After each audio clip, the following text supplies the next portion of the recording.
Imagine this. You go to bed tonight, and by sunrise, your country's central bank has lost almost $1 billion.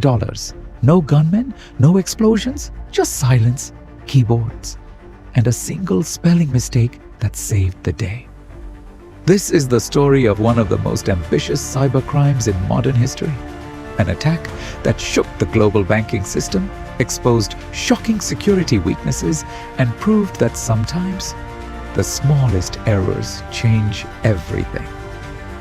Welcome to Hackers' Tales, and today we dive deep into the Bangladesh Bank and Swift heist of 2016, a digital robbery engineered with military precision.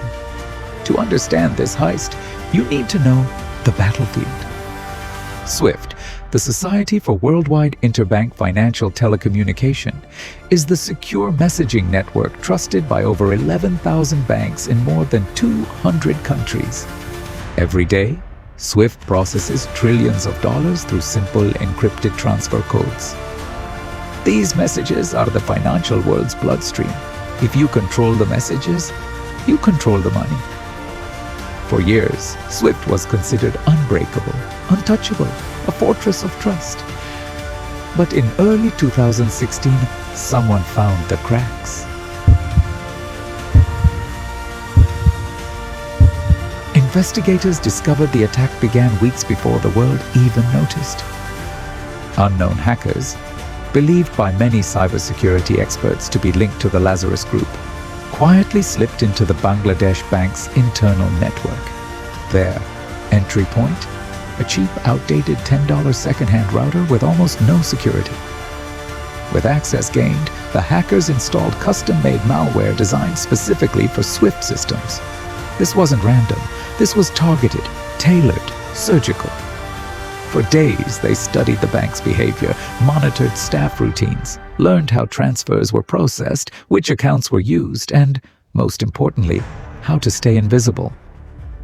By late January 2016, the hackers had full control over the bank's SWIFT terminal. The attackers had one objective: steal $1 billion. They buried their malware deep inside the system, giving them the ability to send Swift messages, delete confirmation logs, and cover every trace. They knew the Bangladesh Bank had no firewall protecting its local network. They knew the bank used second-hand equipment. And they knew employees often worked manually, printing transaction receipts from a single small printer. That printer became a key target. With every weakness mapped out, the hackers waited for the perfect moment. Thursday night, February 4th, 2016, a night when U.S. banks were open. But Bangladesh Bank's offices would soon be closed for the weekend. At exactly 8:36 p.m. local time, the heist began. One by one, the hackers generated 35 transfer orders through Swift, each instructing the Federal Reserve Bank of New York to send money from Bangladesh's national reserves. The total? $951 million, nearly the entire foreign currency reserve of the country. They sent the money through a chain of accounts in the Philippines and Sri Lanka, cleverly choosing banks known for looser verification processes. Then they attacked the printer. The malware shut it down instantly, ensuring no staff would see the transfer confirmations until it was far too late. The perfect digital crime was now in motion. The next morning, Bangladesh Bank employees returned to see a silent printer. No receipts, no warnings, nothing unusual. Hours later, when the machine was rebooted, it spat out page after page after page, all showing massive transfer requests the staff never made. In the chaos, the employees did the only thing they could. They contacted the Federal Reserve in New York. But by then, some of the money was already gone. As the transfers passed through the banking system, one unusual detail caught someone's eye.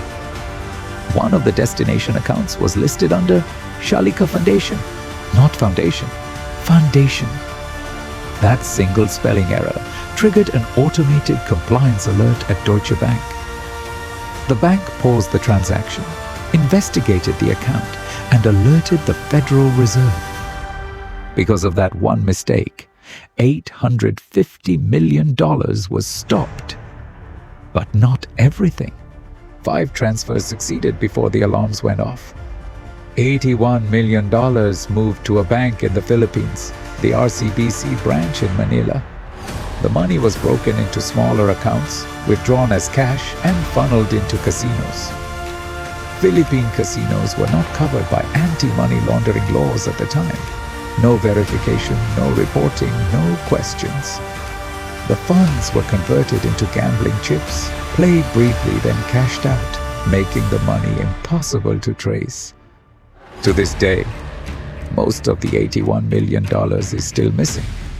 When investigators stepped in, they uncovered a shocking truth. The bank had virtually no cybersecurity. No firewall, no intrusion detection, no secure interbank communication, and critical servers connected to cheap, outdated hardware. The attackers knew this, they exploited it, and they nearly walked away with $1 billion. International agencies, from the FBI to Interpol, joined the chase. The malware code, IP addresses, and digital fingerprints pointed toward a highly skilled group working with state-level discipline. Forensic analysts later linked the attack to operations previously connected to the Lazarus Group, a cyber organization with ties to North Korea. But officially, no one has ever been arrested.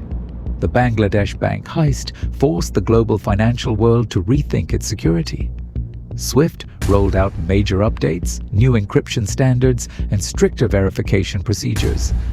Banks worldwide upgraded firewalls, improved monitoring, and installed multi-factor authentication. One bank's weakness nearly exposed the entire global financial system. And it all came down to one thing: cybersecurity is only as strong as the weakest link.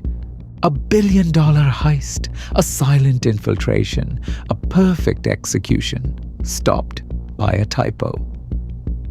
This is the Bangladesh Bank SWIFT heist, one of the boldest cyber attacks ever attempted. You are watching Hackers' Tales, where we bring you the real stories behind the world's greatest hacks. Subscribe, because the next story might be even darker.